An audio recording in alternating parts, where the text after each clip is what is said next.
नमस्कार, good evening साथियों। India के सबसे बड़े एजुकेशनल प्लेटफॉर्म पे आप सभी का स्वागत है और मैं हूं आपका होस्ट और दोस्त नरेंद्र चौधरी। और मेरे दोस्तों, आज है 5 मई 2022 और राजस्थान समसामयिकी के इस सेशन में आप सभी का स्वागत है, जहां पर हम लोग चर्चा करेंगे। आज राजस्थान समसामयिकी के 5 प्रश्नों की होगा उनका एनालिसिस और उसके बाद राजस्थान की प्रमुख जो संस्थाएं हैं उनकी चर्चा करेंगे। क्या है काजरी, क्या है आफरी, क्या है रिको और क्या है आरएफसी, इन सब की चर्चा यहाँ पर होने वाली। मतलब आज का सेशन भी आपके आने वाली, चाहे वो कांस्टेबल की भर्ती हो, चाहे वीडियो मेंस की भर्ती हो, फर्स्ट ग्रेड सेकंड ग्रेड किसी की एग्जाम हो, वहाँ पे ज्योग्राफी या करंट अफेयर्स के या स्टैटिक जीके की दृष्टि से शानदार होने वाली। कम से कम 2% आज की इस कक्षा से आपके आने वाले एग्जाम के लिए आने वाले हैं, ये पक्की बात है। तो करते हैं आज के सेशन की शुरुआत। सबसे पहले आज की मोटिवेशनल लाइन, समय और शिक्षा का सही उपयोग ही व्यक्ति को सफल बना देता है। समय और शिक्षा का सही उपयोग ही व्यक्ति को सफल बनाता है, पक्की बात है। आपने कितनी तैयारी है, बस तैयारी उस ऑन द टाइम होनी चाहिए। आपकी तैयारी कैसी है, ये एग्जाम के अकॉर्डिंग होनी चाहिए और उस एग्जाम के समय पे होनी चाहिए। पक्की बात है, जिंदगी बदल जाएगी, बदलेगी नहीं, संवर जाएगी। और अब समय अपनी जिंदगी को बदलने और संवारने का, क्योंकि बहुत सारी एग्जाम होने वाली हैं मई 2022 या उसके आने वाली महीनों के अंदर। तो बस अब समय आ गया है अपने आप को पहचानने का, अपने आप को जानने का। जुड़ जाओ, अपनी पूरी क्षमता के साथ सफलता मिल जाएगी। आ जाओ। अब सबसे पहले आज की सुर्खियां, स्वदेशी नेविगेशन प्रणाली गगन का इस्तेमाल किस एजेंसी के द्वारा या किस एयरलाइंस के द्वारा सबसे पहले इसका इस्तेमाल किया गया और सबसे पहली फ्लाइट जो है वो किस एयरपोर्ट पे उतरी, सब बातें हम लोग पढ़ने वाले हैं।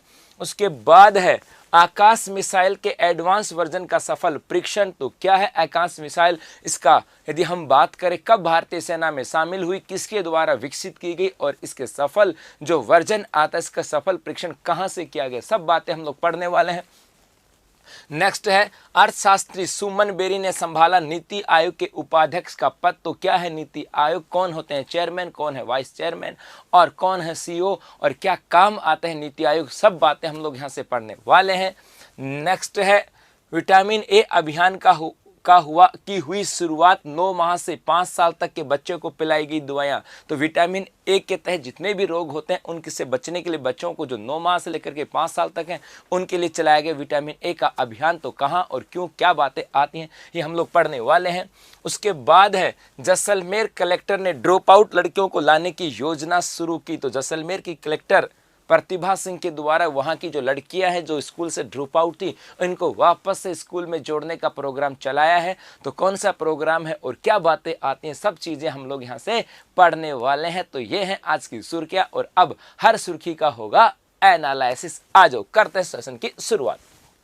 देखो, अपना पहला क्वेश्चन आता है कि इंडिगो स्वदेशी नेविगेशन प्रणाली गगन की बात करें, गगन का उपयोग करके किस हवाई अड्डे पर विमान की लैंडिंग करवाने वाली देश की पहली एयरलाइंस बन गई है। तो जवाब आ जाता है यहां से किशनगढ़ हवाई अड्डा अजमेर। किसकी बात करेंगे, किशनगढ़ हवाई अड्डा अजमेर। सबसे पहले तो देखो हम बात करें, एक आता है गगन प्रणाली की। गुरुजी गगन प्रणाली है क्या, गगन प्रणाली की यदि हम बात करें तो भाई ये स्वदेशी नेविगेशन प्रणाली है, स्वदेशी नेविगेशन प्रणाली है। होती क्या है ये नेविगेशन प्रणाली, तो जो वायुयान जो होते हैं, जो हम बात करें एरोप्लेन जो होते हैं जिस प्रणाली के आधार पर उड़ते हैं और जिस प्रणाली के आधार पर वो लैंड करते हैं और उनको मार्ग दिखाने का काम की बात करें या वो चलते किस प्रणाली के आधार पर, उसको हम लोग बोलते हैं नेविगेशन प्रणाली।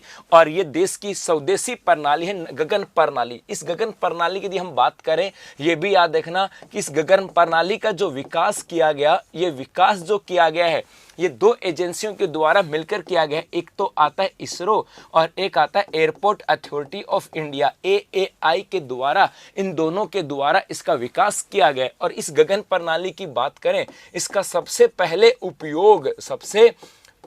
उपयोग की बात करें, ये उपयोग करने वाली यदि एयरलाइंस की बात करें कि भाई ये एयरलाइंस कौन सी आती है, तो इस एयरलाइंस का नाम आता है इंडिगो। कौन सी नाम आता है, इंडिगो। और इस इंडिगो के द्वारा जो जो एयरलाइन से इसको लैंड कहां पर करवाया गया, तो कहां पर, किशनगढ़ हवाई अड्डा अजमेर। किशनगढ़ हवाई अड्डा आपको याद होगा 2021 जनवरी के अंदर फर्स्ट ग्रेड का एक पेपर लगा था, वहां पर भी एक प्रश्न आया था कि देश के अंदर बायोफ्यूल की पहली जो फ्लाइट है वो कहां से कहां पर उड़ाएगी। तो ऐसा प्रश्न आ सकता है कि देश के अंदर पहली गगन स्वदेशी नेविगेशन आधारित पहली जो फ्लाइट है वो कहां पर राजस्थान में लैंड हुई, तो जवाब हो जाएगा किशनगढ़ अजमेर के अंदर। एक चीज और याद रखना, इसी किशनगढ़ अजमेर की बात करें दोबारा से, एक चीज के लिए और चर्चा में है, और वो चर्चा में आता है कि यहां पर हाल ही के अंदर एक पायलट ट्रेनिंग इंस्टीट्यूट की बात करें, इसकी स्थापना को लेकर के भी केंद्र सरकार के द्वारा मंजूरी दे दी गई। तो राज्य में पायलट ट्रेनिंग जो इंस्टीट्यूट है ये भी इस किशनगढ़ अजमेर के अंदर स्थापित किया जा रहा है, और यहीं पर गगन प्रणाली के आधार पर पहली लैंडिंग हुई थी इंडिगो फ्लाइट के द्वारा। अब इतनी सी तो बातें हो गई, लेकिन इतना पढ़ा तो यहां से दो बातें तो आपको और पढ़नी है। क्या? दो बातें यहां से और पढ़नी है, और वो क्या? एक नाम आता है इसरो। इसरो की बात करें तो इसकी फुल फॉर्म होती है कि इंडियन स्पेस, और उसके बाद है रिसर्च ऑर्गेनाइजेशन की बात करें, अर्थात भारतीय कृषि अनुसंधान संस्थान की बात की जाती है। भारतीय अंतरिक्ष अनुसंधान संस्थान की बात करें, कृषि का नाम आ गया, भारतीय अंतरिक्ष अनुसंधान के अंदर इसरो की बात की जाती है। और इसकी स्थापना जो हुई थी ये 15 अगस्त 1969 के अंदर हुई, और इसके मुख्यालय की यदि हम बात करें तो ये आता है बेंगलुरु के अंदर। और भाई किसी भी एग्जाम की बात करें, कई बार पूछा गया इसरो की स्थापना कब हुई, और यदि हम बात करें इसका मुख्यालय कहां पर आता है, क्या इसका मुख्यालय कहां पर आता है, तो बेंगलुरु में आता है। एक यहां से आ जाता है AAI, इसका मतलब क्या है भाई, यहां से इसका मतलब है एयरपोर्ट अथॉरिटी ऑफ इंडिया। इसका मतलब आता है एयरपोर्ट अथॉरिटी ऑफ इंडिया की बात करें, अर्थात इसी के द्वारा अपने यहां पर भारत के अंदर जो वायुयान है इनका संचालन किया जाता है। और इस एयरपोर्ट अथॉरिटी ऑफ इंडिया की यदि हम बात करें, इसकी स्थापना जो की गई, ये स्थापना की गई थी 1 अप्रैल वर्ष 1995 को, 1 अप्रैल 1995 को। और इसके मुख्यालय की बात करें तो ये आ जाता है नई दिल्ली के अंदर। तो आपको ये भी याद रखना कि गगन प्रणाली को किसके द्वारा डेवलप किया गया, पहली यूज करने वाली एयरलाइंस कौन सी है, और सबसे पहले लैंड कहां हुई, किशनगढ़। और इसकी एक खासियत क्या आती है, तो एक पर्सन में 4-5 बातें जो है ना वो हम लोगों ने यहां से पढ़ ली है। क्या वो 4-5 बातें हम लोगों ने यहां से पढ़े हैं, तो हो जाए इसका स्क्रीनशॉट, उसके बाद आगे चलते हैं। चलें भाई आगे। PDF नहीं डाली बेटा, ऐसा तो हो नहीं सकता, डाली है, नहीं डाली।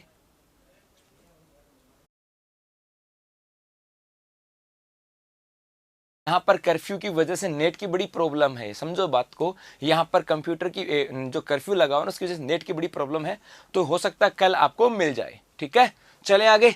ओके, देखो भाई अगले क्वेश्चन की बात करें। अगला क्वेश्चन आता है आकाश मिसाइल के एडवांस वर्जन का सफल परीक्षण। आकाश मिसाइल के एडवांस वर्जन का सफल परीक्षण कहां पर किया गया, तो ये कहां पर किया गया, पोखरण फायरिंग रेंज जैसलमेर की बात करें, कहां पर किया गया, पोखरण फायरिंग रेंज जैसलमेर की बात यहां से हो जाती है। अब देखो सबसे पहले हम बात करें, एक मिसाइल आती है जिसका नाम है आकाश। इस आकाश की बात करें तो ये जो है इसको सेवा में लाया कब था, तो भारतीय सेना की बात करें इसकी सेवा में वर्ष 2009 से काम कर रही है। ये जो आकाश मिसाइल आती है ये सतह से हवा के अंदर, हवा में मार करने वाली मिसाइल आती है। और यदि हम बात करें कि भाई इसका विकास जो है ये किसके द्वारा किया गया, तो इसका विकास जो किया गया DRDO के द्वारा किया। किसके द्वारा, DRDO के द्वारा। ये जो DRDO आता है थोड़ा सा इसका भी पढ़ लो। यदि DRDO की बात करें तो इसकी स्थापना जो हुई थी ये 1958 के अंदर हुई। यदि DRDO की बात करें तो भाई इसका यदि वर्तमान में चेयरमैन की बात करें कि गुरुजी चेयरमैन कौन है, तो नाम आता है G सतीश रेड्डी की बात की जाती है। साहब G सतीश रेड्डी इसके चेयरमैन आ जाते हैं। DRDO के द्वारा इस आकाश मिसाइल को क्या किया गया था, तैयार किया गया था। एक यहां से और देखो यहाँ से एक और हम बात करें कि हाल ही में जो आकाश मिसाइल आते इसके निर्यात की बात करें, इसके निर्यात को भी क्या दे दी गई, मंजूरी। हाँ जी, ये आकाश मिसाइल इतनी सटीक है, इतनी शानदार है कि जिस प्रकार से हम भारतीयों की बात करें ये दूसरे देशों से एयर डिफेंस सिस्टम लेता है या मिसाइलों को आयात करता है, उसी प्रकार से इंडोनेशिया की बात करें, अफगानिस्तान की बात करें, इजराइल की बात करें, ऐसे बहुत सारे देश थे। क्या ऐसे बहुत सारे देश हैं जिन्होंने कहा कि भाई आपकी जो आकाश मिसाइल है जो डीआरडीओ के द्वारा डेवलप है वो मिसाइल आप हमें दे सकते हो क्या, हमारी देश की सुरक्षा और सुरक्षा में काम आने वाला। तो भारत सरकार के द्वारा कहा गया कि हाँ जी हम आकाश मिसाइल का निर्यात करेंगे और इसके निर्यात को मंजूरी जो है ये दे दी गई थी 30 दिसंबर 2021 को। का 30 दिसंबर 2021 की बात करें, इसको क्या दे दी गई, मंजूरी यहां से दे दी गई। ये बात भी आपको ध्यान में रखना। तो भारत से पहली बार निर्यात होने वाली जो मिसाइल आती है वो कौन सी होगी, आकाश। अब इसका एडवांस वर्जन आता है, अब इसका क्या हुआ, एक एडवांस वर्जन लाया गया है। ये जो एडवांस वर्जन है इसकी यदि हम बात करें कि गुरुजी इसके बारे में क्या चीजें आती हैं, तो ये जो एडवांस वर्जन आता है ये लगभग 3038 किलोमीटर पर आवर्स की स्पीड के ऊपर उड़ने वाला होगा। और इस एडवांस वर्जन की बात करें तो इसे क्या कहा गया भाई, आकाश प्रीमियम कहा गया। इसको क्या कहा गया, आकाश प्रीमियम की बात करें, अर्थात आकाश प्रीमियम की बात करें, हाँ जी प्रीमियम की बात करें इसको कहा गया। और ये 3038 किलोमीटर पर आवर के ऊपर होगा। और इसका जो किसकी बात करें, सफल परीक्षण जो किया गया पोखरण फायरिंग रेंज के अंदर किया गया। तो आपका ऑप्शन ए जो होगा ये इसका सही जवाब आ जाता है। ठीक है, इतना से याद रखना। तो पूछा जा सकता है, ये मिसाइलों के बारे में भी पूछते हैं कि भाई ये कैसी हैं, किसके द्वारा डेवलप किया गया, उसकी क्या खास बात है, और इसके हाल ही में एडवांस वर्जन का सफल परीक्षण कहां से किया गया। तो जवाब क्या आ जाएगा, ये पोखरण फायरिंग रेंज जैसलमेर से आ जाता है। ठीक है, चलें आगे। ओके, जितू मीना सवाई माधोपुर, ओके पक्का भाई, पक्का जब कभी सवाई माधोपुर आना होगा तो पक्का आपको बताऊंगा कि बेटा मैं आ रहा हूं। अभी ऐसा कुछ भी अपने आसपास ही नज़र में नहीं है सवाई माधोपुर तो आने का। ठीक है भाई, सुनील निमका थाना, गुरुजी आज मेरा जन्मदिन है बेटा, जन्मदिन की बहुत सारी शुभकामनाएं। चलें आगे। ओके चलो भाई आगे देखते हैं। नेक्स्ट अपना क्वेश्चन आता है कि हाल ही में किसने नीति आयोग के उपाध्यक्ष का पद संभाला है। बड़ा सीधा सा क्वेश्चन है, सीधा तो है लेकिन बड़ा खोटा है ना, जितनो सीधो उतनो खोटो ऐसा कहा जाता है ना। तो क्वेश्चन तो बड़ा सीधा सा लग रहा है लेकिन प्रश्न एग्जाम में टपकने वाला है। क्या प्रश्न जो है ना एग्जाम में टपकने वाला है। तो सबसे पहले तो हम बात करते हैं, एक आयोग आता है जिसका नाम है नीति आयोग। इस नीति आयोग की बात करें तो इसे कहा जाता है कि national institute for transforming India. क्या बोलते हैं इसको, इसे कहा जाता है नेशनल इंस्टीट्यूट ऑफ ट्रांसफॉर्मिंग, हाँ जी ट्रांसफॉर्मिंग इंडिया की बात की जाती है, ये नीति आयोग आता है। यदि इसकी स्थापना की बात करें तो भाई 1 जनवरी 2015 को नीति आयोग की स्थापना की गई थी योजना आयोग के स्थान पर। ये जो नीति आयोग है ये क्या काम करता है भाई, ये जो इंडियन गवर्नमेंट आती है इस इंडियन गवर्नमेंट के लिए थिंक टैंक का काम करता है। थिंक टैंक का मतलब हुआ कि भारत सरकार को विभिन्न प्रकार की समस्याएं जो आए या भारत के अंदर कैसे आर्थिक विकास और हो सकता है, कैसे देश को और उन्नति और समृद्धि के पद के ऊपर ले जाया जा सकता है, उसके बारे में जो रिपोर्ट वगैरह होती है वो सब कौन तैयार करवाता है, उनके बारे में सलाह कौन देता है, नीति आयोग देता है। और इसके अलावा बहुत सारी रिपोर्ट होती हैं, इन रिपोर्टों को जारी भी कौन करता है, नीति आयोग करता है। जैसे हम बात करें एसडीजी इंडेक्स की बात करें भाई, इसको जारी कौन करता है, तो नीति आयोग के द्वारा जारी किया जाता है। इस एसडीजी इंडेक्स यदि हम बात करें इंडिया 2.0 की बात करें 2.0 की बात करें तो यहाँ पर यदि हम बात करें राजस्थान की भी बात करें, अपन राजस्थान की चर्चा करें तो एसडीजी इंडेक्स जारी करता है नीति आयोग। और राजस्थान की 2.0 नीति आयोग इंडेक्स जो थी उसमें नंबर 1 पे कौन था, कोटा रहा है, याद रखना। और अभी हाल ही के अंदर जल्दी ही आपको क्या आ जाएगी, 3.0 भी आ जाएगा। देखते हैं उस समय क्या होगा। इसी की बात करें, इसके द्वारा प्रतिवर्ष अपने यहाँ पर क्राइम रिपोर्ट भी जारी की जाती है। क्राइम रिपोर्ट चाहे बलात्कार के केसों की बात करें या हम बात करें अन्य साइबर क्राइम हो, कैसे भी क्राइम हो, इनकी रिपोर्ट भी जारी की जाती है। इसके अलावा यदि हम बात करें इसी एसडीजी के द्वारा विभिन्न जो इकोनॉमिक सर्वे होते हैं, विभिन्न इकोनॉमिक सर्वे की बात करें वो जारी करती है। जैसे निर्यात तैयारी सूचकांक की बात करें, ये जारी कौन करता है? नीति आयोग। और यदि हम बात करें निर्यात तत्परता सूचकांक की बात करें, ये कौन जारी करता है? कौन करता है? नीति आयोग। इसका मतलब है कि नीति आयोग के द्वारा एक तो थिंक टैंक के रूप में काम करता है, और इसके अलावा बहुत सारी रिपोर्ट जो है उनको जारी कौन करता है? नीति आयोग। तो यहां से अब इसके बारे में क्या क्या चीजें आई। अब पहली चीज यहां से आता है कि भाई इसके चेयरपर्सन की बात करें, इसका चेयरमैन कौन होता है? तो इसका चेयरमैन जो होता है वो पदेन प्रधानमंत्री होता है, अर्थात जो भी व्यक्ति पद के ऊपर, प्रधानमंत्री पद के ऊपर आसीन होगा, वही जो होगा वो क्या होगा? हाँ, एक बच्चे ने कहा कि गुरुजी बाड़मेर, हाँ जी, मल्टी डायमेंशनल पॉवर्टी इंडेक्स आया था ना, इस नीति आयोग के द्वारा एक रिपोर्ट आई थी।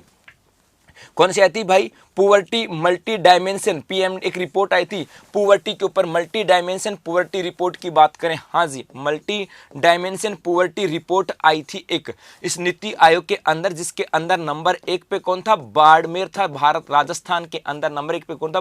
बाड़मेर। और 33वें नंबर पे कौन था? झुंझुनू। अर्थात राजस्थान के अंदर मल्टी डायमेंशन पुवर्टी में नंबर 1 पे बाड़मेर है, अर्थात सबसे ज्यादा गरीबी कहाँ थी? बाड़मेर। और सबसे कम कमीरी कहाँ पे, गरीबी कहाँ पे थी? तो झुंझुनू के अंदर। ऐसी बहुत सारी चीजें यहां से आ जाती हैं। ये सब रिपोर्टें किसके साथ थी? कौन जारी करता है? ये जारी करता है नीति आयोग। तो इसका चेयरमैन जो होता है वो प्रधानमंत्री होता है, जो भी पदेन प्रधानमंत्री होता है उसकी बात यहां पर की जाती है। उसके बाद यदि हम बात करें अब इसके वाइस चेयरमैन की बात करें, वाइस चेयरमैन की बात करें कि ये गुरुजी कौन आते हैं, तो इसकी बात करें। अब इसमें पद कौन आ गया?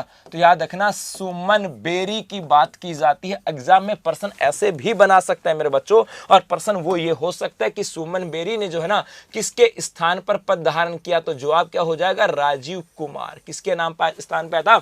राजीव कुमार। तो यहां पर आ जाता है सुमन बेरी। और यदि हम इसके वर्तमान में सीईओ की बात करें तो ये आ जाते हैं अमिताभ कांत। कौन है? अमिताभ कांत। तो नीति आयोग की फुल फॉर्म क्या है? स्थापना पूछी जा सकती है। इसके चेयरमैन कौन है? वाइस चेयरमैन कौन है? इसके सीईओ कौन है? इसके अलावा ये जो है ना काम क्या करते हैं? रिपोर्ट की बात करें तो एग्जाम के इंपॉर्टेंट दृष्टि से आपको एसडीजी इंडेक्स राजस्थान 2.0 ये भी आपको ध्यान में रखना है। क्या? ये भी आपको ध्यान में रखना है। हाँ, मल्टी पुवर्टी इंडेक्स, सॉरी, यहां पर मल्टी पुवर्टी इंडेक्स की बात करें, एक ये एमपीआई इंडेक्स आया था, ये भी नीति आयोग के अंदर। तो एमपीआई भी आपको याद रखना इंपॉर्टेंट है आने वाले एग्जाम में। एसडीजी इंडेक्स की बात करें, ये भी इंपॉर्टेंट है आने वाले एग्जाम के अंदर। तो ये भी आपको ध्यान में रखना। एक बच्चे ने क्या कहा? ध्यान रखना भाई।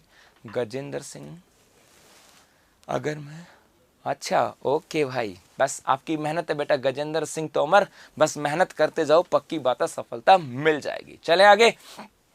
ओके, आगे देखो साहब, अगले क्वेश्चन की बात करें। अगला क्वेश्चन आता है कि चिकित्सा स्वास्थ्य एवं परिवार कल्याण विभाग की ओर से किस उम्र के बच्चों को विटामिन ए की खुराक पिलाने के लिए 30 अप्रैल से 30 मई 2022 तक विशेष अभियान चलाया जाएगा? तो 9 महीने से लेकर के 5 साल की बात करें। सबसे पहले राजस्थान की बात करें, इस राजस्थान में एक विभाग आएगा जिसका नाम है चिकित्सा विभाग। और भाई मंत्री जी की बात करें तो मंत्री जी का नाम आता है परसादी लाल मीणा जी। क्या नाम है? परसादी लाल मीणा जी। मंत्रिमंडल तो पूरा पढ़ा था और हर एक बात आपके जवाब पे आ गई होगी। क्या? हर एक बात आपके जवाब पे आ गई होगी। अब इस चिकित्सा विभाग के द्वारा एक अभियान चलाया जा रहा है, और ये अभियान किसके लिए? ये अभियान चलाया जा रहा है विटामिन ए के लिए। किसके लिए? विटामिन ए जो आती है, इस विटामिन ए को पिलाने के लिए अभियान चलाया जा रहा है। कब से कब? तो ये भी ध्यान में रखना, 30 अप्रैल से और 30 मई तक चलाया जाएगा। जिसमें कितने आयु के बच्चे होंगे?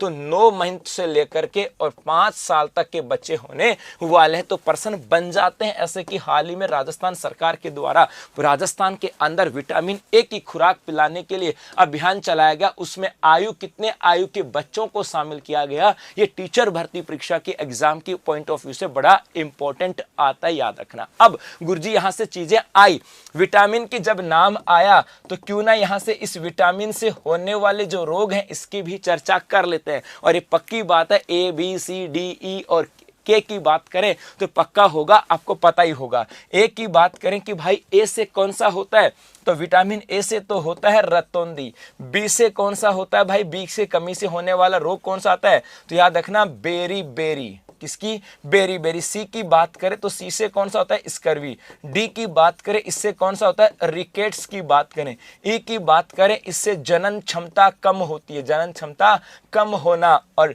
यदि हम बात करें के की तो यहां पर आ जाता है हीमोफीलिया की बात की जाती है, अर्थात रक्त का थक्का न बनना। एग्जाम में पूछ लेते हैं भाई इनकी कमी से होने वाले रोग, तो ये तो पता है, ये तो ध्यान में रखना है, ये इंपॉर्टेंट है। क्योंकि ऐसा लगता है कि गुरुजी ऐसे प्रश्न बनते हैं क्या, लेकिन यहां से कई बार ऐसे एग्जामों में प्रश्न आए कि विटामिन ए की खुराक के लिए अभियान चलाया गया, आयु की वर्ग क्या थी बच्चों की, तो क्वेश्चन बड़ा इंपॉर्टेंट आता है। तो हो जाए स्क्रीनशॉट।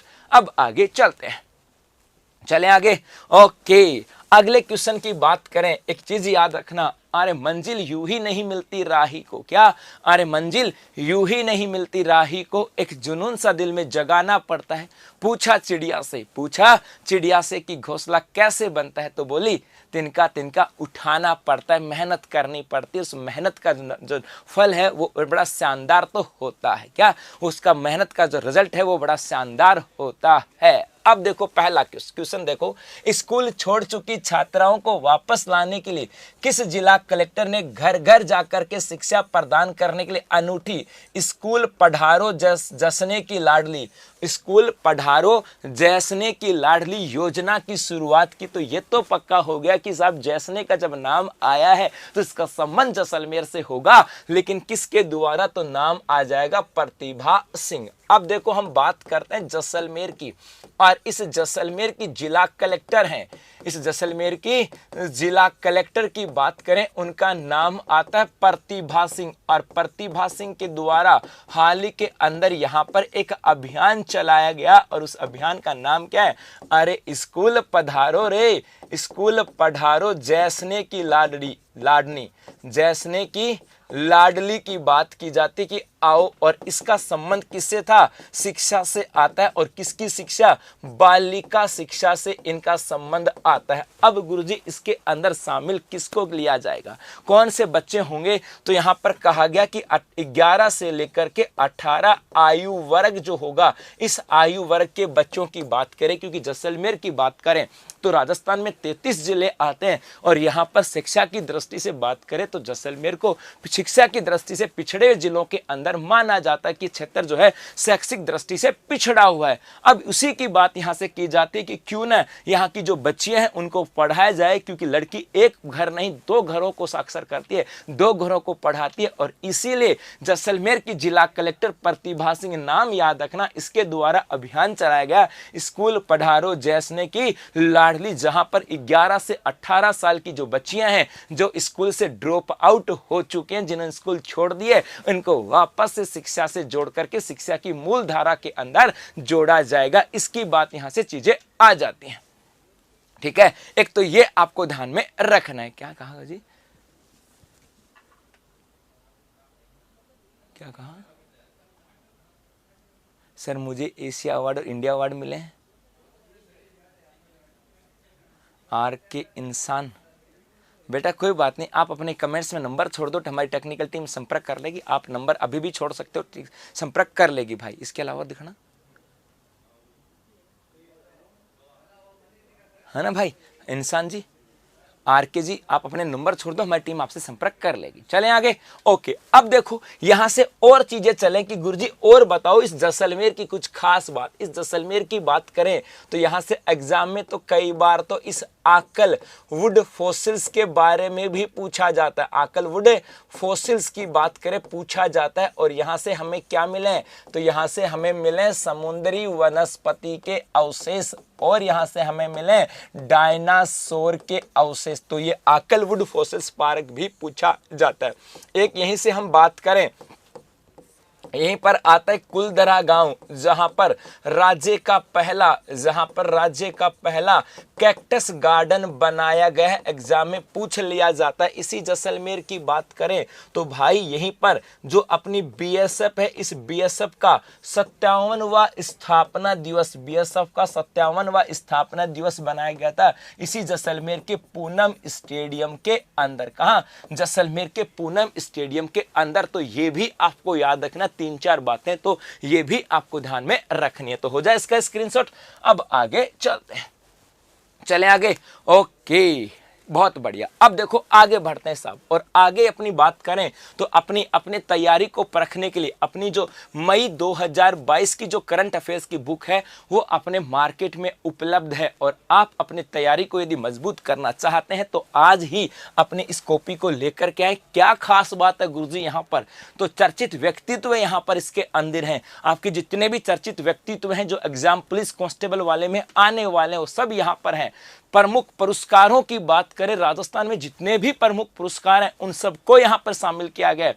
जिला दर्शन है भरतपुर का। इसके अलावा आर्थिक समीक्षा का पार्ट यहां से है। क्या? आर्थिक समीक्षा का पार्ट यहां पर है। राजस्थान के प्रमुख किले और राजस्थानी पंचायती राज विशेष और झेलें। मतलब इस बुक से आपको आने वाले एग्जाम में 3 से 4 क्वेश्चन तो मिलने वाले हैं। क्या? 3 से 4 क्वेश्चन तो आपको यहां से मिलने वाले हैं। और ये जो मई माह की अपनी जो बुक है ये मार्केट के अंदर बुक स्टोरों के पास अवेलेबल है भाई। चलो आगे देखें। उसके बाद में राजस्थान पुलिस कांस्टेबल परीक्षा 2022, अभी 13, 14 और 15 की बात करें, राजस्थान पुलिस कांस्टेबल की एग्जाम है और उसी एग्जाम के ऊपर अंतिम प्रहार के रूप में उत्कर्ष क्लासेस लेकर के आ रहा है आप लोगों के लिए एक विशेष सौगात। और जिसके तहत अब यहां पर आपको YouTube के ऊपर निःशुल्क जो है ना एक MCQ के माध्यम से आपकी तैयारी करवाई जाएगी ताकि आपकी तैयारी हो सके शानदार, आपको रिवीजन का मौका भी मिले और कुछ नई बातें भी आपको यहां से सीखने को मिले। और कल सुबह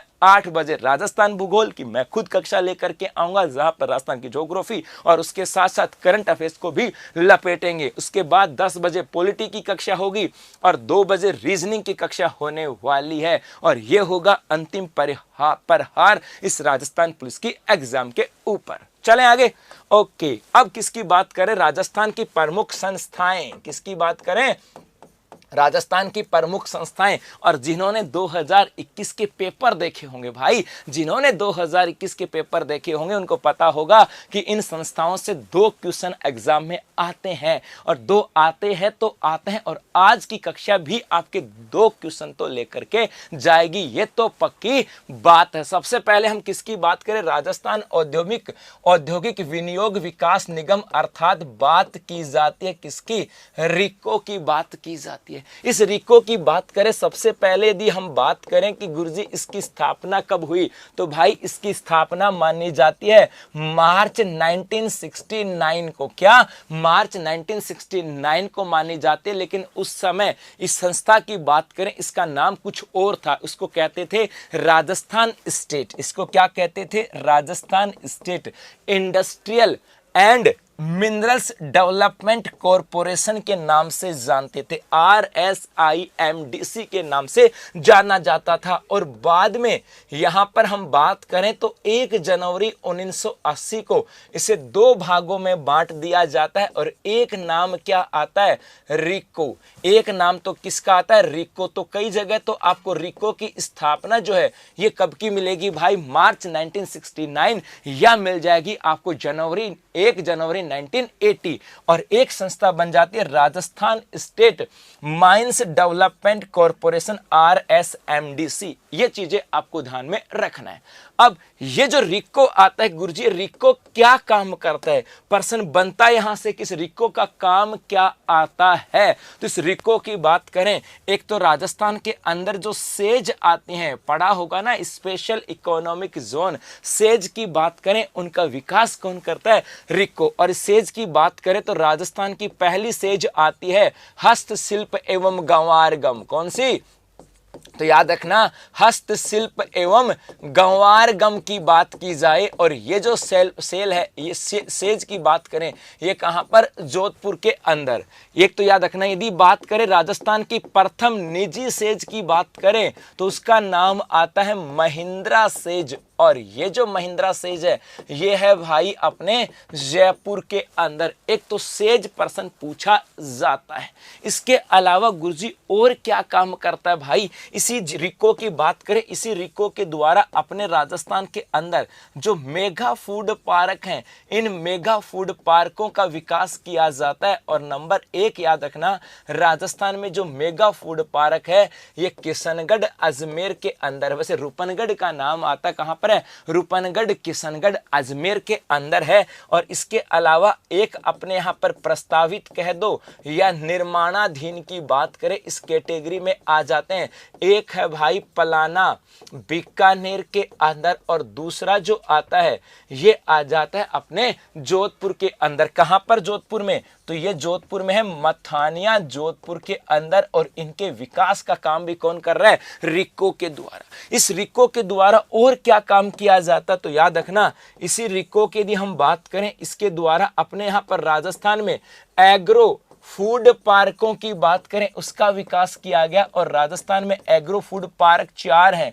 नंबर 1 कोटा है, तो दूसरा कहां पर है, जोधपुर। यदि तीसरे नंबर की बात करें ये गंगानगर, और नंबर 4 की बात करें तो ये आ जाता है भाई अलवर में। इसी के द्वारा राजस्थान के अंदर जो स्पाइस पार्क है इनको डेवलप किया गया। नंबर 1 स्पाइस पार्क आता है भाई जोधपुर, और नंबर 2 कहां पर आता है, कोटा के अंदर। इसके अलावा इसी रिको के द्वारा EPIP की बात करें, एक्सपोर्ट प्रमोशन इंडस्ट्रियल जो पार्क होते हैं उनके विकास का काम भी कौन करता है, रिको। तो रिको स्थापना पूछी जा सकती है, क्या स्थापना पूछी जा सकती है, और क्या क्या नाम आते हैं, क्या और क्या क्या नाम इसके साथ आते हैं, सब चीजें आपको ध्यान में रखनी है। ठीक है, क्लियर। तो एक तो हो जाए इस रिको का स्क्रीनशॉट, उसके बाद आगे चलते हैं। हाँ जी, नेक्स्ट यहां से आ जाता है राजस्थान वित्त निगम। इसको हम लोग क्या बोलते हैं भाई, RFC, राजस्थान फाइनेंस कॉर्पोरेशन की बात करें या RFC या राजस्थान वित्त निगम की बात की जाती कि गुरुजी इसकी स्थापना कब हुई, तो भाई इसकी स्थापना जनवरी 1955 के अंदर हुई थी। क्या, जनवरी 1955 के अंदर इसकी स्थापना हुई थी।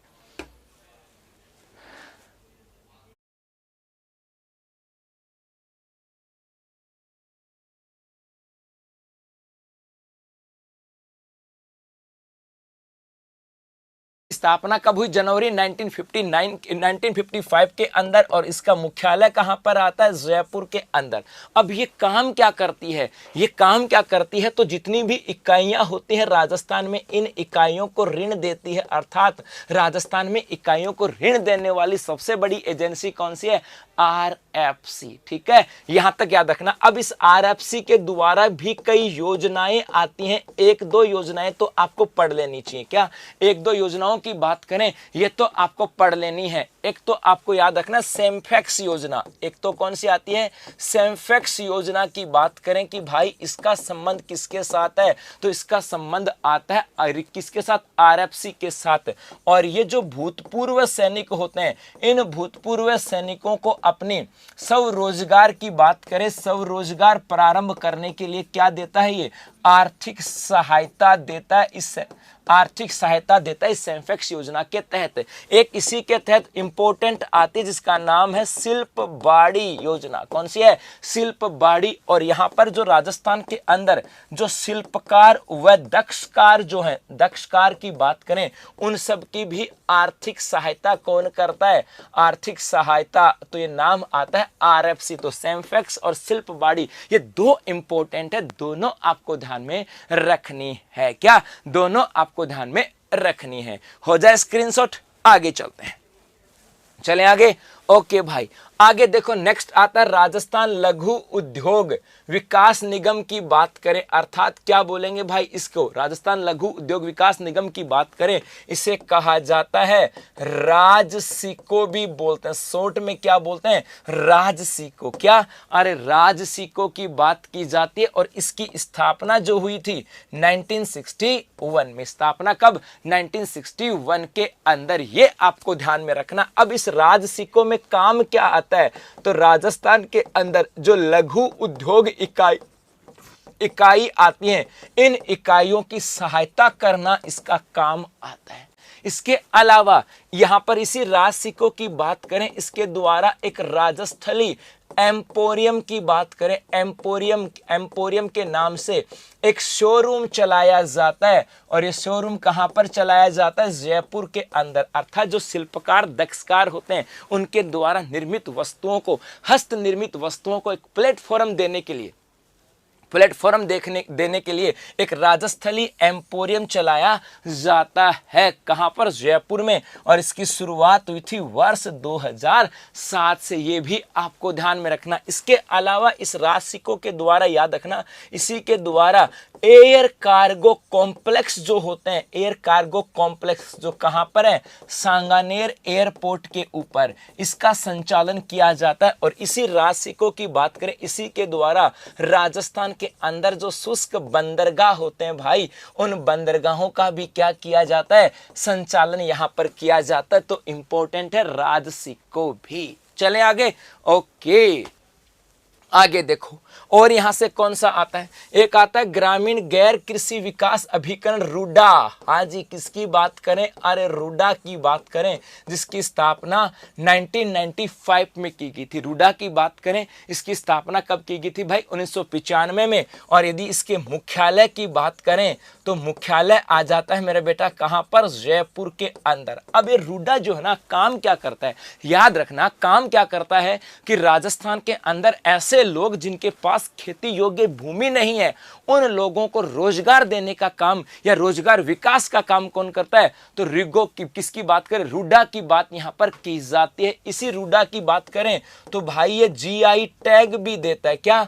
जीआई टैग भी देता है। और इसके द्वारा जीआई टैग की यदि हम बात करें तो जैसे एक तो किसके द्वारा दिया गया? सांगानेरी जो प्रिंट आता है उसको जीआई टैग किसके द्वारा? रूडा के द्वारा। एक आ जाता, हम किसकी बात करें? अपना जो बगरू प्रिंट आता है, इसको भी जीआई टैग किसके द्वारा? इसी रूडा के द्वारा दिया गया। ये भी आपको ध्यान में रखना है। एक इस रूडा की यदि हम बात करें, इसका कार्य क्षेत्र आता है। ये कार्य क्षेत्र कहां पर आता है? तो एक तो चमड़ा जो इकाइयां होती हैं, चमड़ा इकाइयों की बात करें यहां पर, एक जो लघु खनिज होते हैं, कौन से? लघु खनिजों की बात करें, और एक कौन सा आता है? तो रंगाई व छपाई उद्योग की बात करें। इन तीन क्षेत्रों के अंदर रूडा काम करता है। अर्थात इस क्षेत्र के अंदर रूडा के द्वारा काम किया जाता है। तो रूडा स्थापना कब हुई, कहां पर है? GI tag. और कार्य क्षेत्र भी पूछा जाता है। और इन सब चीजों की बात करें, हाँ जी, शिल्पांगना की शुरुआत 2009 से हुई थी बेटा, आमेर से 100% हुई थी। ठीक है जी, ये भी आपको ध्यान में रखना। तो चलें आगे। शाबाश, लेकिन वो उसके साथ नहीं है।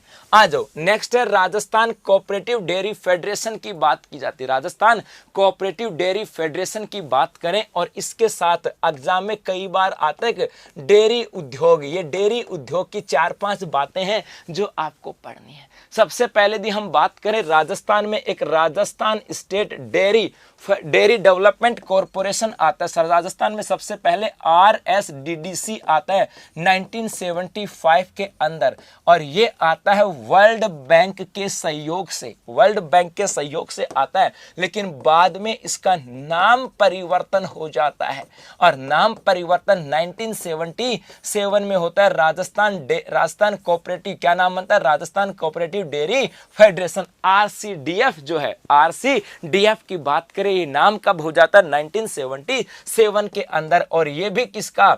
वर्ल्ड बैंक के सहयोग से ही सब इसका संचालन होता है। अब ये जो RCDF है, ये राजस्थान में किसका काम करता है? डेयरी विकास का काम करता है। और राजस्थान में डेयरी विकास की बात करें तो त्रिस्तरीय पद्धति के ऊपर आता है। जैसे हम नंबर बात करें राज्य स्तर के ऊपर, तो यहाँ पर तो RCDF का काम होता है। उसके बाद मध्यम में आ जाता है जिला स्तर पर, जहां पर जिला दुग्ध उत्पादन संघ आते हैं, और एक आता है ग्रामीण क्षेत्र के ऊपर, जहां पे दूध उत्पादक संघ आता है। तो राजस्थान में डेयरी उद्योग की बात करें, ये त्रिस्तरीय पद्धति पर काम करता है। ये भी आपको ध्यान में रखना है। तो RCDF की बात करें, ये 1975 में आया था, और ये आया था 1975 में। उस समय नाम क्या था? RSDDC। और RCDF नाम कब पड़ा? 1977 से। क्या? 1977 से पड़ा था।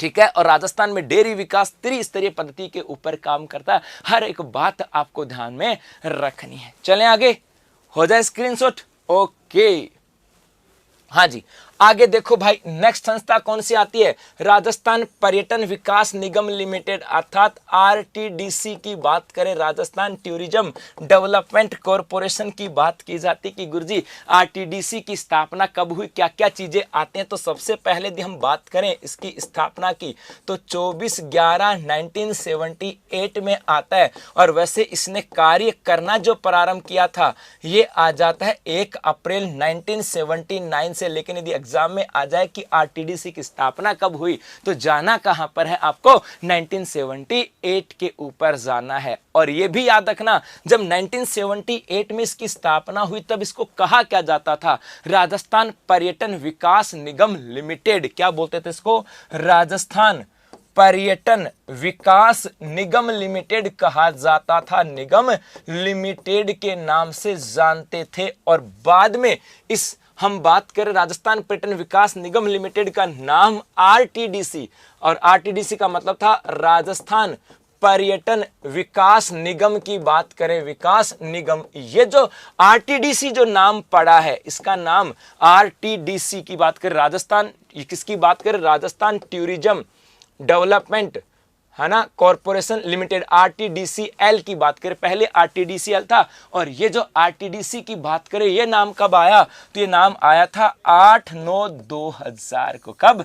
8/9/2000 को। ये भी आपको ध्यान में रखना। तो आरटीडीसी, हाँ भाई रिसु वर्मा कह रहा है कि जी आरटीडीसी 2000 में आया था, 8/9/2000 को आया था। पहले राजस्थान पर्यटन विकास निगम लिमिटेड के नाम से जाना जाता था। और कब?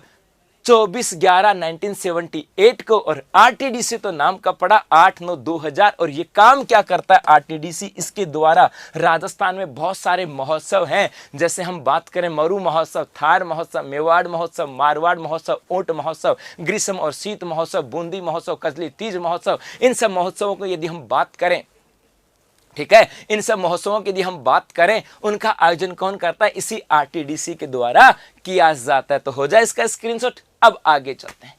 आगे देखो भाई, नेक्स्ट यहां से आ जाता है केंद्रीय शुष्क क्षेत्र उद्यानिकी अनुसंधान केंद्र बीकानेर की बात करें। साहब किसकी बात करें? केंद्र शुष्क, ये यहां पर उद्यानिकी कह दो या बागवानी भी कह दो, यहां पर एग्जाम में ज्यादातर ये बागवानी आता है कि केंद्रीय शुष्क क्षेत्र बागवानी अनुसंधान केंद्र कहां पर है? बीकानेर। और बीकानेर में भी याद रखना ये बिछुवाल के अंदर है। कहां पर? बिछुवाल के अंदर। और इसकी स्थापना 1993 के अंदर हुई थी। क्या? और हाल ही में इसके द्वारा अपनी जो खेजड़ी आती है, इस खेजड़ी की नई किस्म की बात करें, खेजड़ी की नई किस्म को किसने खोजा? तो याद रखना केंद्रीय शुष्क क्षेत्र उद्यानिकी अनुसंधान केंद्र के द्वारा खोजी गई। ये भी आपको ध्यान में रखना। चलें आगे। ओके, नेक्स्ट है वन शुष्क वन अनुसंधान संस्थान आफरी। किसकी बात करें? आफरी। तो भाई शुष्क वन अनुसंधान आफरी की बात करें, ये जो आफरी है इसकी स्थापना देखो यहां से बड़ी गड़बड़ होती है मेरे बेटा। क्या? इसकी स्थापना की बात करें तो अपनी जो ऑफिशियल साइट आती है, इस ऑफिशियल साइट पे 1987 दे रखा। कितना दे रखा है? 1987। तो भाई आफरी की बात करें, आफरी है कहां पे? जोधपुर में। और इसकी स्थापना कब हुई? 1987 के अंदर। कब हुई? 1987 के अंदर। क्लियर? 1987 ऑफिशियल साइट के ऊपर 1987 दे रखा है। वैसे 1980 बाकी जगह हम सरकार के गजट वगैरह देखते हैं तो वहां पर हमें क्या मिलता है? 1985। लेकिन ऑफिशियल वेबसाइट पे क्या दे रखा है? 1987। तो इसी को आपको ध्यान में रखना है। चलो, उसके बाद आता है केंद्रीय शुष्क क्षेत्र अनुसंधान केंद्र काजरी। और भाई इंपॉर्टेंट है, पर्सन आता है। इस काजरी की बात करें तो सबसे पहले 1952 के अंदर ये मरु विकास की बात से लेकर के मरु विकास नाम से संस्था बनाएगी। बाद में 1957 की बात करें, यहां पर क्या बना दिया गया? मरु विकास एवं मृदा संरक्षण की बात यहां पर की गई, मृदा संरक्षण की बात की गई। और भाई उसके बाद 1959 में क्या आया? काजरी। इसका मतलब है एग्जाम में यही प्रश्न आता है कि काजरी की स्थापना कब हुई थी? 1959 के अंदर। और काजरी है कहां पर? जोधपुर में। इसके वर्तमान निदेशक की बात करें, उनका नाम आता है ओपी यादव। और हाल ही में इनको 2020 का जो 2021 में अवार्ड दिया गया, कौन सा? तो याद रखना, इनको किदवई अवार्ड दिया गया था। ये जो काजरी है भाई, इसके द्वारा एक मरुसेना जैविक उर्वरक बनाया गया। जैविक उर्वरक की बात करें, इसी काजरी के द्वारा यहां पर क्या बनाया गया? बाजरे के तुरतरे। क्या? बाजरे के तुरतरे बनाए गए। इसी के द्वारा हम बात करें बेर व अंजीर की बात करें, बेर व अंजीर का पाउडर जूस तैयार किया है इन्होंने। किसके द्वारा? काजरी के द्वारा। तो समय समय पर काजरी के द्वारा बहुत सारे काम होते हैं। इस काजरी की बात करें तो याद रखना, इसके 5 क्षेत्रीय कार्यालय भी आते हैं। इसके कुछ क्षेत्रीय कार्यालय भी आते हैं। और ये क्षेत्रीय कार्यालयों की बात करें, एक तो कहां पर है? पाली में। एक आ जाता है बीकानेर। एक कहां पर है? जैसलमेर की बात करें। एक है भाई भुज के अंदर। और एक कहां पर है? लेह के अंदर। एग्जाम में ये 5 क्षेत्रीय कार्यालय भी पूछते हैं, ये भी आपको पता होने चाहिए। हो जाए स्क्रीनशॉट। अब आगे चलते हैं, चलें भाई आगे। ओके, नेक्स्ट यहां से आता है राष्ट्रीय सरसों अनुसंधान केंद्र सेवर भरतपुर। सीधा प्रश्न पूछते हैं कि राष्ट्रीय सरसों अनुसंधान केंद्र कहां पर है? सेवर भरतपुर के अंदर। इसकी स्थापना कब हुई थी? 20 अक्टूबर वर्ष 1993 में, या अक्टूबर 1993। याद रखना कि अक्टूबर 1993 में राष्ट्रीय सरसों अनुसंधान केंद्र सेवर भरतपुर की स्थापना हुई। चले आगे। परीक्षा में क्या करके आना? तो बेटा परीक्षा में 1987 करके आना है। क्या करके आना है? 1987। क्योंकि जब आपको कहीं पर प्रूफ देने की कोशिश कर जरूरत पड़ेगी तो आपको ऑफिशियल साइट पे जाना पड़ेगा। 1993 की बात करें, बहुत बढ़िया। चलो उसके बाद एक आता है केंद्रीय भेड़ एवं ऊन अनुसंधान केंद्र। ये कहां पर है? अविका नगर टोंक में। ये प्रश्न भी आता है कि केंद्रीय भेड़ एवं ऊन अनुसंधान केंद्र कहां पर है? तो अविका नगर टोंक में। या ये भी नाम आ सकता है मालपुरा अविका नगर टोंक में। और यदि इसकी स्थापना की बात करें तो 1962 में इसकी क्या हो गई थी? स्थापना। क्या? 1902 में इसकी स्थापना हुई थी। नेक्स्ट है राष्ट्रीय ऊंट अनुसंधान केंद्र जोहड़बीड़ बीकानेर की बात करें, सबसे पहले इसकी स्थापना की बात करें 1984। यदि हम बात करें इसे अनुसंधान केंद्र का जो दर्जा दिया गया वर्ष 1995 में दिया गया। ये ICAR के अधीन आता है। किसके अधीन है? ICAR के अधीन आता है। यहीं पर क्या स्थापित की गई भाई? यहीं पर राज्य की पहली कैमल मिल्क डेयरी की बात करें, कैमल मिल्क जो डेयरी है वो भी कहां पर है? इसी जोहड़बीड़ बीकानेर में है। तो राष्ट्रीय ऊंट अनुसंधान केंद्र कहां पर है? ये आता है जोहड़बीड़ बीकानेर के अंदर। क्या? जोहड़बीड़ बीकानेर में स्थापना अनुसंधान केंद्र ICAR के अधीन। और यहीं पर राज्य की पहली कैमल मिल्क डेयरी की स्थापना की गई है। चलें आगे। ओके, हाँ जी, नेक्स्ट देखो भाई। हाँ जी, अगला है राष्ट्रीय मसाला बीज अनुसंधान केंद्र। ये भी कई बार पूछा गया। राष्ट्रीय बीज मसाला अनुसंधान केंद्र ये जो है ये कहां पर? तबीजी अजमेर के अंदर है। कहां पर है? तबीजी अजमेर के अंदर है। और इसकी स्थापना की बात करें तो भाई इसकी स्थापना की गई थी वर्ष 2000 में। राष्ट्रीय बीज मसाला अनुसंधान केंद्र। आगे देखो, उसके बाद है केंद्रीय इलेक्ट्रिक इंजीनियरिंग शोध संस्थान, केंद्रीय central electronic engineering research institute की बात करें, अर्थात क्या आ जाएगा? सीरी। और सीरी कहां पर है? पिलानी। और पिलानी कहां पर है? झुंझुनू के अंदर। पिलानी कहां पर है? झुंझुनू के अंदर। तो केंद्रीय इलेक्ट्रॉनिक्स इंजीनियरिंग सोच अनुसंधान केंद्र की बात करें, ये कहां पर है भाई? पिलानी के अंदर। और इसकी स्थापना जो हुई थी ये 1953 में हुई थी। कब? 1953 की बात यहां पर की जाती है। चलें आगे। ओके, उसके बाद देखो नेक्स्ट है केंद्रीय ऊन विकास बोर्ड जोधपुर। यदि हम बात करें भारत की, देखो इस भारत के अंदर भारत में सर्वाधिक ऊन की बात करें तो उत्पादन कहां? राजस्थान में होता है। और यदि हम चर्चा यहां से करें कि राजस्थान की बात करें, राजस्थान में सर्वाधिक ऊन कहां? जोधपुर। और इसी जोधपुर के अंदर आ जाता है केंद्रीय ऊन विकास बोर्ड, केंद्रीय ऊन विकास बोर्ड की स्थापना की गई थी। और इसकी स्थापना जो की गई थी, ये स्थापना कब की गई थी? 1986-87 के अंदर स्थापना कब हुई? 1986 के अंदर। तो राष्ट्रीय ऊन विकास बोर्ड जोधपुर में, और 1986 की बात यहां पर की जाती है। चलो, उसके बाद अब राजस्थान की प्रमुख कला संस्कृति संस्थाएं, राजस्थान की प्रमुख कला संस्कृति संस्थाएं, आरएस का पेपर देखना, एसआई का पेपर देखना, और वीडियो के पेपर की बात करें वो भी देखना। इस कला संस्कृति से प्रश्न आया है क्या? यहां से तो मेरे भाई प्रश्न आया है। पहली चीज यहां से आता है कि राजस्थान साहित्य अकादमी उदयपुर, राजस्थान साहित्य अकादमी कहां पर है? उदयपुर। स्थापना सब चीजें यहीं पर हैं, लिखने की जरूरत नहीं है, पीडीएफ डाउनलोड करना, स्क्रीनशॉट लेना, मजा आ जाएगा। स्थापना कब हुई? 1958 के अंदर। एक पर्सन तो याद रखना, एक आता है कि मधुमती, पर्सन पूछ लेते हैं कि मधुमती जो मैगजीन है इसका प्रकाशन किसके द्वारा? तो राजस्थान साहित्य अकादमी के द्वारा। ये पूछ लेते हैं मेरे भाई, क्या ये पत्रिका किसकी है? और राजस्थान साहित्य अकादमी के द्वारा दिया जाने वाला सर्वोच्च पुरस्कार कौन सा आता है? मीरा पुरस्कार आता है। एक है राजस्थान ब्रज भाषा अकादमी, राजस्थान ब्रज भाषा अकादमी, ये कहां पर? जयपुर में। और स्थापना कब हुई थी? 1988 में। और इसकी पत्रिका कौन सी है? ब्रज सतदल। और ये कौन सी है? त्रैमासिक। एक आता है राजस्थान सिंधी भाषा अकादमी जयपुर 1979, और इसकी पत्रिका है रिहाण वार्षिकांक। कौन सी है? वार्षिकांक की बात की जाती है, तो इंपॉर्टेंट है, हो जाए इसका स्क्रीनशॉट। आगे देखो, नेक्स्ट यहां से पीडीएफ मिलेगी बेटा। नेक्स्ट आता है राजस्थान संस्कृत अकादमी, कहां? जयपुर में। स्थापना हुई थी 1980 में, और निदेशक कौन है वर्तमान में? संजय झाला। एक आती है राजस्थान संगीत नाटक अकादमी, ये कहां पर? जोधपुर में। स्थापना 1957, राजस्थान संगीत नाटक अकादमी कहां? जोधपुर में 1957। एक आती है राजस्थान संगीत संस्थान, ये कहां पर है? जयपुर। स्थापना 1950 में हुई। और एक आती है राजस्थान ललित कला अकादमी जयपुर में, और स्थापना 1957 में। अकादमी सीधी सीधी पूछ लेते हैं भाई, सीधी सीधी पूछ लेते हैं कि ये जो संस्था है ये है कहां पर? तो राजस्थान संस्कृत अकादमी जयपुर, संगीत संस्थान जयपुर में, ललित कला अकादमी जयपुर, और राजस्थान संगीत नाटक अकादमी कहां पर है? तो जोधपुर के अंदर।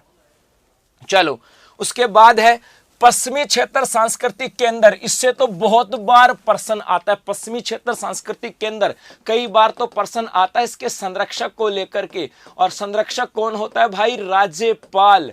और यदि हम बात करें एक इसके वर्तमान निदेशक कौन है, तो वर्तमान निदेशक की बात करें, उनका नाम है किरण सोनी गुप्ता। किरण सोनी गुप्ता 2021 के अंदर लगभग 4-5 एग्जामों के अंदर प्रश्न आया था, ठीक है। और स्थापना कब हुई? 1986 के अंदर। कब? 1986। एक आता है राजस्थान उर्दू भाषा अकादमी, ये कहां? जयपुर में। स्थापना 1979, स्थापना 1979। एक राजस्थान हिंदी भाषा अकादमी जयपुर, स्थापना 1969। हुआ क्या था हिंदी भाषा की बताऊं, अपने यहां पर आपको पता होगा 1968 के अंदर एक आती शिक्षा नीति आती राजस्थान भारत में।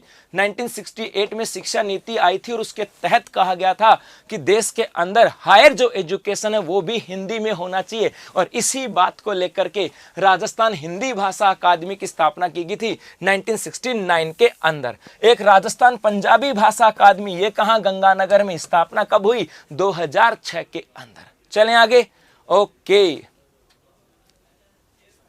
पेपर कैसा आएगा बेटा? पहला पेपर है, कोई बात नहीं, पेपर बड़ा आसान सा आएगा। तुम्हारी तैयारी कैसी है? तुम्हारी तैयारी बेहतर रही तो पेपर आसान है, और तैयारी कमजोर रही तो पेपर टफ होगा। चलो, उसके बाद देखो, एक आता है मौलाना अब्दुल कलाम आजाद अरबी फारसी शोध संस्थान, ये कहां पर है? टोंक के अंदर। स्थापना 1978। स्थापना कब हुई? 1978। एक आता है केंद्रीय संग्रहालय या अल्बर्ट हॉल, पूछते हैं अल्बर्ट हॉल कहां पर है? जयपुर में। और इसकी स्थापना 1876 में प्रिंस अल्बर्ट के द्वारा की गई थी। जब वो यहां पर आया था तो बनाया गया था। और ये राजस्थान का प्रथम संग्रहालय है, राजस्थान का पहला संग्रहालय। ये प्रश्न भी एग्जाम में आता है, कौन सा है? अल्बर्ट हॉल, यह केंद्रीय संग्रहालय। और यहाँ पर मिस्र की प्राचीन मम्मियां रखी हुई हैं। एक राजस्थान पुरातत्व एवं संग्रहालय विभाग कहां पर है? जयपुर के अंदर। तो मौलाना अब्दुल कलाम आजाद अरबी फारसी शोध संस्थान कहाँ पर? टोंक है।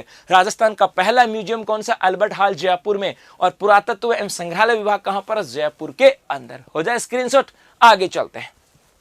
चलो, उसके बाद है राजस्थान राज्य अभिलेखागार बीकानेर। क्या? राजस्थान अभिलेखागार बीकानेर में। यह क्वेश्चन भी इंपॉर्टेंट है। सबसे पहले स्थापना 1955 के अंदर, और इसकी स्थापना जो की गई थी जयपुर में, और बाद में 1960 में से जयपुर से कहां ट्रांसफर किया गया?